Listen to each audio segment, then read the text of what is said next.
नमस्कार दोस्तों, welcome to the channel. तो जैसे कि आपने देखा, यूपीएससी के आंसर की 10 दिसंबर को हो गई थी और तब से बहुत ज़्यादा हंगामा मचा हुआ है। हज़ारों यूट्यूब पर चैनल्स ने तो अपनी अपनी एक्सपेक्टेड कट ऑफ भी डाल दी है, लेकिन कल हाई कोर्ट में वैकेंसी के खिलाफ रिट भी आ गई है। तो बच्चा तब से और भी ज़्यादा परेशान हो गया है। वो सोच रहा है कि हमारी वैकेंसी पूरी होगी नहीं होगी, वैकेंसी लटक तो नहीं जाएगी, हमें दौड़ लगानी चाहिए नहीं लगानी चाहिए, रिजल्ट कब तक आएगा। तो आज आपको इस वीडियो में सारी डिटेल मिलेगी कि आपको दौड़ लगानी है नहीं लगानी है, हाई कोर्ट में क्या केस चल रहा है। तो वो वीडियो के अंत तक सबसे पहले वैकेंसी के बारे में बात कर लेते हैं। 2016 में हमारे पास 3300 वैकेंसी थी, 5.5 लाख लोगों ने पेपर दिया था और 12,000 को DVPST के लिए बुलाया गया था, जो कि वैकेंसी का हमारे पास 3.6 टाइम्स है अप्रॉक्स।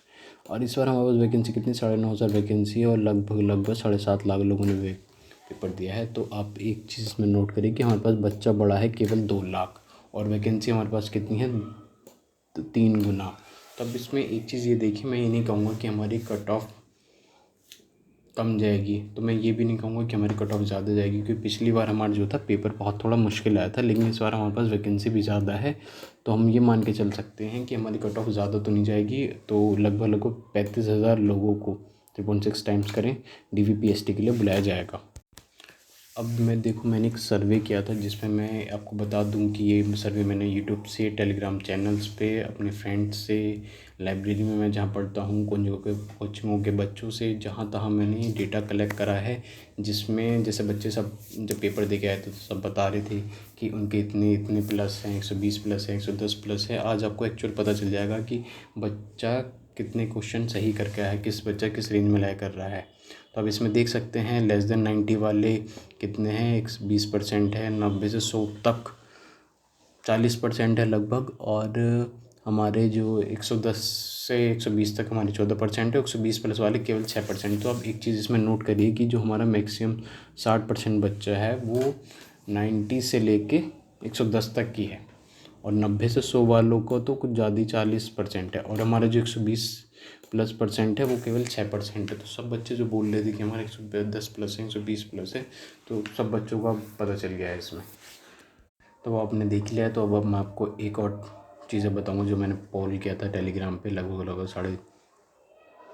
30,000 प्लस बच्चों का। तो अब इसमें देखें मार्क्स, शिफ्ट वाइज मार्क्स आप इसमें देख सकते हैं कि कितने कितने गए हैं। 103, 109, 110, 111, 105, 102, 106। ये मतलब ये बिल्कुल हर शिफ्ट का में मतलब इतने इतने मार्क्स ही गए हैं। कोई भी सब 100 से 110 के बीच में, और ये एवरेज मार्क्स हैं। इसमें हाईएस्ट भी है, जैसे 130 या किसी 140 है या 152 वाले, वो सब ऐड होके का एवरेज निकाला गया है।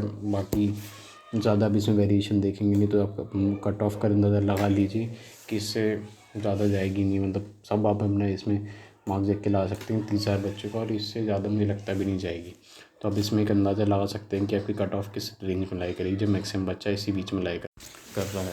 तो मैं आपको ये भी बता दूं कि कुछ ये प्रीवियस ईयर मार्क्स हैं। जैसे ये वो मार्क्स हैं कि जो बच्चों का जिनका लास्ट में जैसे जनरल के जो लास्ट कैंडिडेट थे, जिनके सबसे लोएस्ट मार्क्स पर सिलेक्शन हुआ कि 252 मार्क्स पे भी बच्चों का सिलेक्शन हो गया, 254, 254। तो अभी मान के चलिए कि जिसका 100 प्लस मार्क्स थे, 100 प्लस जिसके भी मार्क्स थे, तो उस बच्चे का सिलेक्शन हो गया। और ये नॉर्मलाइज मार्क्स हैं, जो जिनके जैसे मान लो 90 भी होंगे तो उनके 105 हो गए, 110 हो गए, और जो 110 120 वाले हैं उनके 100 हो गए। तो अभी मान के चलिए कि जिन बच्चों के 90 प्लस हैं तो वो अपनी दौड़ लगाते रहें, क्योंकि हमें नहीं पता कि हमारा लिस्ट में नाम आ जाएगा। आप जनरल का देख सकते हैं, OBC देख सकते हैं। OBC का तो केवल 91 क्वेश्चन पे 91 क्वेश्चन सही है, उसका सिलेक्शन हो गया। 229 मार्क्स लोग पे बैठते हैं। और SC SC ST OBC SC ST girls वगैरह इन सब का भी 84 मार्क्स पे भी सिलेक्शन हो गया। तो आप अपनी दौड़ लगाते रहें, क्योंकि पता नहीं आपका लिस्ट में नाम आ जाए और आपसे फिर दौड़ने लगे और फिर आपको अफसोस हो। तो अब मैंने अपनी सारे डेटा के अकॉर्डिंग, सारे सोर्सेज के अकॉर्डिंग एक्सपेक्टेड कट ऑफ बनाई है कि जैसे जनरल के जितने भी कैंडिडेट हैं उनका अगर 106 प्लस हैं, EWS के 98 प्लस हैं, OBC के 100 प्लस हैं, SC के 90 प्लस हैं, और ST गर्ल्स के 85 प्लस हैं, वो अपना अभी से ही सिलेक्शन मान के चलें। क्योंकि जिनके इतने मार्क्स हैं तो वो उनका सिलेक्शन होना तो पक्का है। वो अपनी दौड़ जारी रखें और किसी की ना सुने, कितनी ही अफवाहें लोग वैसे वैसे फैला रहे हैं। अब बच्चे को ये कन्फ्यूजन होगा कि बच्चे तो बोल रहे हैं किसी 130 प्लस 140 प्लस है। हाँ बिल्कुल सही है कि इतने बच्चों के मार्क्स भी आए हैं, और जो 150 प्लस वाले उनकी बात तो हम बाद में करेंगे।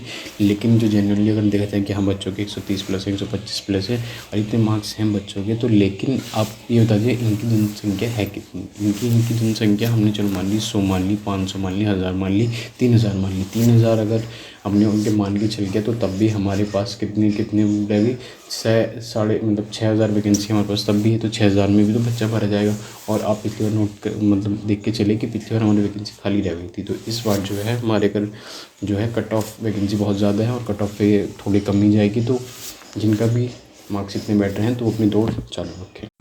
तो हम हाई कोर्ट केस के बारे में बात कर लें तो जैसे कि आपने देखा, जैसे ही आंसर किया गई थी तो तब से बच्चे देखा कि बच्चों के 150 प्लस भी हैं, 160 भी हैं, 155 भी है। तो जाहिर सी बात है कि बच्चों ने सोचा इतने मार्क्स तो आ ही नहीं सकते। तो बच्चों ने ट्विटर कैंपेन चलाया कि इस इन्वेस्टिगेशन हो उसकी, और उसमें यूट्यूबर चैनल जितने भी टीचर्स हैं सब ने साथ दिया। लेकिन भर्ती बोर्ड ने शाम को ही नोटिस निकाल दिया कि ये सारी चीज़ें भ्रामक है, क्योंकि भर्ती बोर्ड की तो मंशा ये है कि उन्हें वैकेंसी पूरी करनी है जल्द से जल्द। क्योंकि अब वो जैसे ही टेट का पेपर भी अभी फ़िलहाल में लीक हुआ है और 2016 वाली यूपीएसआई की अभी तक कोर्ट केस चल ही रहा है, तो वो ये नहीं चाहते कि ये वाली वैकेंसी भी इनकी कोर्ट में जाए। तो इसलिए उन्होंने सोचा था कि वो तो वैकेंसी पूरी करनी उनकी मंशा है, तो उन्होंने तो भ्रामक बोल दिया था। लेकिन फिर भी बच्चों ने मतलब दोबारा भर्ती बोर्ड को नोटिस लिखा कि नहीं कि इस पे इन्वेस्टिगेशन हो, री एग्ज़ाम हो। कुछ बच्चे चाहते हैं री एग्ज़ाम हो। री एग्ज़ाम वाले तो बच्चे वही हैं जिनके मार्क्स काफ़ी ज़्यादा कम है, वही चाहते हैं री एग्ज़ाम में, क्योंकि उनको मौका मिले। लेकिन बच्चों ने काफ़ी बच्चों ने मेहनत भी की है और वो नहीं चाहते कि री एग्ज़ाम हो। जैसे मैं भी नहीं चाहता री एग्ज़ाम हो, मैं बस ये चाहते कि इन्वेस्टिगेशन हो जाए इतनी। तो जैसे बच्चों ने भर्ती बोर्ड को नोटिस लिखा कि बच्चों के 159 क्वेश्चन सही हैं, और हाल ही में निवेदन है कि इतने बच्चों के मार्क्स हैं, और पैट में उसके जबकि 37 मार्क्स ही हैं। तो भर्ती बोर्ड को ये नोटिस गया हुआ था अब, लेकिन तभी भी भर्ती बोर्ड से तो कोई जवाब आया नहीं इस चीज़ का। अब भर्ती बोर्ड से जवाब आया नहीं तो बच्चा पहुंचा कोर्ट। अब बच्चा कोर्ट पहुंच गया तो अब फिर अभी वैकेंसी पे थोड़ा सा शिकंजा कस गया कि वैकेंसी टाइमली पूरी होगी नहीं होगी। तो सबसे पहले तो आप अपने दिमाग से टेंशन निकाल दीजिए, क्योंकि बहुत ज़्यादा बच्चा बहुत ज़्यादा टेंशन में आ गए। जिन्होंने मेहनत की थी वो तो और भी ज़्यादा किया, मेहनत से पेपर दिया। अगर हमारे ज़्यादा मार्क्स आ गए तो हमारी की प्रॉब्लम। मैं ये नहीं कह रहा कि जिनकी 150 प्लस उन्होंने मेहनत की वो तो धांधली वाले हैं, उनका तो सब पता ही चल रहा है कि इतने मार्क्स तो आ ही नहीं सकते। लेकिन जिन बच्चों के जनरली आए हैं 120 आए हैं, 110 भी आए हैं, तो उन्होंने तो पेपर सही से दिया होगा अपना।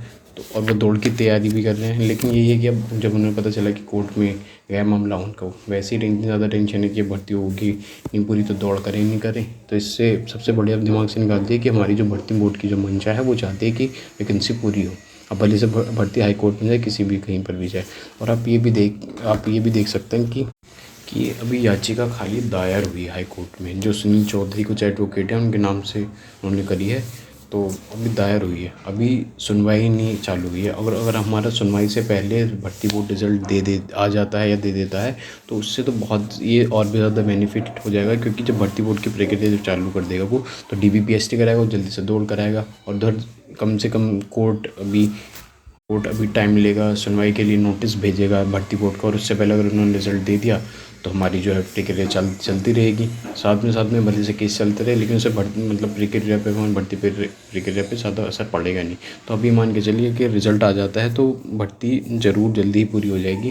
और वैसे भी सोर्सेज से ये पता चला था पहले कि जो भी एग्ज़ाम हुआ था कि जो हमारे मुख्यमंत्री योगी आदित्यनाथ जी हैं, वो उनका कहना ये था कि मुझे इलेक्शन से पहले अपने हाथों से बच्चों को प्रमाण पत्र बांटने हैं ज्वाइनिंग के।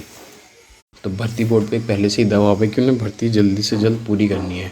अब जो जैसे अभी बीते सोमवार को जो पहली रेट डाल दिया हाई कोर्ट में सुनील चौधरी द्वारा, तो वो हमारी चलिए सिंगल बेंच के पास हो गई। सिंगल बेंच डबल बेंच मैं आपको बता दूंगा। सिंगल बेंच मतलब एक सिंगल के पास हो गई थी, और ये अभी इस पर सुनवाई चालू हुई है। तो ये भी हो सकता है कि ये खारिज कर दे हाई कोर्ट हमारी ये वाली सिंगल खारिज करते हैं। और खारिज नहीं भी करता है तो जैसे वो नोटिस भेजेगा भर्ती बोर्ड को, भर्ती बोर्ड बोल देगा कि हमारी आंतरिक रूप से इन्वेस्टिगेशन चालू है और हम टाइमली आपको हाई कोर्ट को इन्फॉर्म करते रहेंगे कि भर्ती में क्या क्या चल रहा है। और वो लेकिन अपनी भर्ती प्रक्रिया चालू करने के लिए अनुमति ले लेगा और वो जारी रखेगा।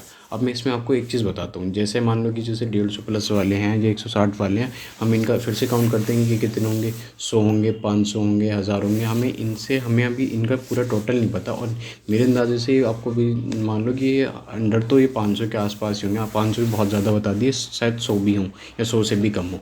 तो इतने ही बच्चे होंगे। तो जैसे कि आपने एक चीज़ इसमें देखी होगी, जैसे दिल्ली पुलिस कांस्टेबल पे उन्होंने 625 बच्चों का इन्होंने देखा कि इनकी धांधली हुई थी या जो भी इन्होंने स्कैम करा था, तो इनकी मतलब जो फाइनल रिजल्ट है तो इन पर अभी भी रोक है। 625 जो कैंडिडेट हैं उनका रिजल्ट पे उनका नाम हटा दिया गया है। तो ऐसे इनमें हो जाएगा कि ये बाकी जितने भी है 500 उन चीज़ों को रोक देंगे और बाकी भर्ती प्रक्रिया ये चालू रखेंगे। तो इससे बस यही हो, क्योंकि वो सोचेंगे कि यार बाकी बच्चों का भी तो फ्यूचर ख़राब होगा और वैकेंसी भी पूरी करनी है, इलेक्शन भी आ रहा है, तो ये सोचेंगे कि बाकी जो भर्ती प्रक्रिया वो इतनी सीटें जो हैं वो अपने सेव करके रखें, जब तक इन्वेस्टिगेट नहीं होता तब तक वो उन्हें यहीं रोक के रखेगी, चाहे कितने साल हो जाए, 1 साल हो या 2 साल हो। और हाईकोर्ट में सुनवाई चलती रहेगी, क्योंकि हाईकोर्ट को भर्ती बोर्ड हमारा इन्फॉर्म करता रहेगा। तो इसलिए आप अपने भर्ती बोर्ड पर भरोसा रखें। तो जिनके मार्क्स ठीक ठाक बैठ रहे हैं 110 प्लस 100 प्लस या 90 प्लस, वो तो अपनी दौड़ चालू रखें। ऐसे ही मैं आपको एक एग्जांपल दे दूँ, एक साइड जब भी अपने 69,000 टीचरों की भर्ती वैकेंसी का सुना था, तो उसमें भी यही हुआ था। इसमें भी ये हुआ था, जैसे आपने देखा उत्तर कुंजी में खामियों पर दायर याचिका खारिज, यूपी सरकार को राहत, सुप्रीम कोर्ट का हाईकोर्ट को आदेश कि में दखल ना दे आदेश की। इसमें भी यही हुआ था कि कुछ नंबरों पे कुछ ऐसा कट ऑफ का था कि पहले इतनी कट ऑफ बताई थी और बाद में एग्ज़ाम कराने के बाद इतनी कट ऑफ बता दी थी। तो उसमें फिर हाई कोर्ट में चले गया था मामला और कुछ क्वेश्चन गलत भी थे, तो उनको तो खैर रिवाइज आंसर के में सही कर दिया था, लेकिन जो इन पे था इनका जो क्राइटेरिया था वो चलता रहा था। उसके बाद फिर एक और ये अखबार वो था, देखो 69,000 सहायक शिक्षकों की भर्ती के कट ऑफ पर ही हाईकोर्ट के को राहत, 3 महीने में भर्ती पूरी कराने का आदेश। तो जो ऐसा नहीं है कि कोर्ट भी यही चाहेगा कि वो भी भर्ती अटकाए, वो भी चाहेगा कि वैकेंसी पूरी हो जाए, बस इन्वेस्टिगेशन हमारी चलती रहेगी, इन्वेस्टिगेशन चलती रहेगी। तो हमारा जो है वो बच्चों को अपना सेफ रहेंगे, वो जो जिनकी है वो जो फिज़िकल हो जाएगा वो अपना ट्रेनिंग पे चले जाएंगे और बाकी बच्चों को जो फाइनल रिजल्ट दे जाए। इसलिए बहुत ज़्यादा टेंशन लेने की ज़रूरत नहीं है, भले से हाँ अपनी मतलब दौड़ अपनी चालू रखें। मान लो सिंगल बेंच से खारिज हो या डबल बेंच में अपील करेंगे बच्चे, तब जाके सुनवाई होगी। जरूरी नहीं कि डबल बेंच पे चली जाएगी, तो डबल बेंच पे भी अगर अपील करते हैं तब जाती है, और अपील भी कर दे तो हम कह रहे हैं सुप्रीम कोर्ट पे चले जाए। तो आपने भी देखा कि सुप्रीम कोर्ट भी अगर भर्ती बोर्ड का जेन्युइनली वो बता देगा इन्वेस्टिगेशन चल रही है, तो सुप्रीम कोर्ट भी नहीं सुनेगा, वो भी हाई कोर्ट को भी आदेश कर देगा कि आप भर्ती में दखल न रहे और वैकेंसी जैसे चल रही है वो चलने दे। क्योंकि 2016 में पहले इस एक बार बवाल हो चुका है। 2016 वाले भी आपको थोड़ा सा बता देता हूँ कि जैसे रिज़ल्ट का जो आया था मई 2018 में आया था, DVPSC 10 जून को करा दिया था, और PET वगैरह फिजिक्स जो हमारी रनिंग थी वो जून जुलाई में फर्स्ट और लास्ट में करा दी। तो फाइनल रिजल्ट 28 फरवरी को आ गया था। 28 फरवरी को जो हमारा रिजल्ट आ गया, इसके बाद बवाल चालू हुआ था। बवाल ये चालू हुआ था इसमें कि इन्होंने लिस्ट निकाली थी, मतलब 1 2 3 करके 7 8 तक, और 8वीं जो लिस्ट थी उन्होंने ये रख कर दिया था कि इन बच्चों ने कट ऑफ भी क्वालिफाई नहीं करी, और बच्चे को हंगामा कि अगर हमने कट ऑफ भी क्वालिफाई नहीं करी तो हमारी जो है DVPST वगैरह दौड़ वगैरह क्यों कराई। अब हमने करी नहीं और तुमने हमारी दौड़ करा ली, और फिर फाइनल में अब रिजल्ट दे रहे हो कि नहीं। और वो 50 बच्चे बहुत डिमोटिवेट हो गए। तो पहले ही मामला फिर सिंगल बेंच के बाद गया, तो जो बच्चों को ट्रेनिंग पे जाना था उन्होंने बोल दिया कि बच्चों को ट्रेनिंग पे भेज सकते हो, अब इन्वेस्टिगेशन करते रहेंगे वो। फिर डबल बेंच पे गया, तो उसमें तो ऑलरेडी कैंसिल हो गया था, इनका जो स्टे लगा हुआ था वो ही कर हो गया था। फिर जब इतना हुआ तो बच्चा सुप्रीम कोर्ट चले गया था। सुप्रीम कोर्ट जब चले गया तो उन्होंने टर्म्स एंड कंडीशन के साथ बोल दिया था बच्चों को कि अब ट्रेनिंग पे तो जा सकते हैं, लेकिन मतलब अभी आपको खतरा है थोड़ा बहुत, जो कि है कि इस कंडीशन में ट्रेनिंग पे भेज सकते हैं कि आपकी भर्ती कुछ भी हो सकता है, मतलब आगे जाके जरूरी नहीं कि आपको ज्वाइनिंग मिल जाए। तो जो जस्टिस मतलब बेंच थी जस्टिस इंदिरा बनर्जी की, वो सुप्रीम कोर्ट की, वो यही कहती है। तो एक डबल बेंच में बैठा दी जाती है और ट्रेन पे भेज दिया जाता है। तो उसमें हम देख लेते हैं कि हम वो बता देते हैं कि हम बोर्ड से थोड़ी बहुत तो गलती हुई है, और बाकी अब जो भी है अभी तक केस चल रहा है वो सब आपको पता ही है। तो आप फ़िलहाल में ये मान के चलिए कि जैसे जो अगर इस बार का जो है कि भर्ती बोर्ड तो एक है फ़िलहाल में ये चाहता है कि बच्चा जो है इस बार मतलब ऐसे ना फंसे, क्योंकि जैसे अगर वो फंस जाता है फिर क्या होता है वैकेंसी का, जब 2016 का रिज़ल्ट 2019 फेब में आया तो इतना बच्चा बहुत परेशान है, 3 साल हो जाते हैं। अब बच्चा सोचे कि मैं नए एग्ज़ाम की तैयारी करूं, और इसका दिमाग इसमें भी रहता है कि मैं इसी में मेहनत करता हूँ, दौड़ लगाऊँ, ये लगाऊँ, और फिर वो बहुत ज़्यादा दिमाग से मतलब एग्जॉस्ट टाइप का हो जाता है। भर्ती बोर्ड भी ये देख लेता है कि हाँ यार बच्चे भी बहुत ज़्यादा परेशान हो जाते हैं ऐसे, तो इसलिए वो भी यही चाह रहा है कि जल्दी पूरी है। और वैसे भैया इलेक्शन का टाइम है तो आप अपनी दौड़ लगाते रहें फ़िलहाल में। और मैं आपको एक चीज़ और बता देता हूँ, इसमें नॉर्मलाइजेशन का और बताता हूँ कि हमारा जो है कि परसेंटाइल मेथड लगता है, और इसमें आप ये मान के चलिए या तो 20 से 30 आपके प्लस हो जाएंगे या 20 से 30 माइनस हो जाएंगे। और ये माइनस हो सकते हैं, ये ज़रूरी नहीं कि होंगे, और ये प्लस हो सकते हैं, ज़रूरी नहीं होंगे। तो ये क्योंकि इस बार वैसे इतना वेरिएशन नहीं आएगा 50-60 मार्क्स का, क्योंकि इस बार जो का पेपर जो लेवल है वो लगभग सबका सेम ही है। तो इसलिए आप अपना करते रहें। और जो आपके रिज़ल्ट की एक एक्सपेक्टेड डेट है वो हमारी 10 जनवरी से 25 जनवरी जो मैंने एक्सपेक्ट करी है। बाकी अब देखा जाते हैं क्या होता है। चलिए, थैंक यू।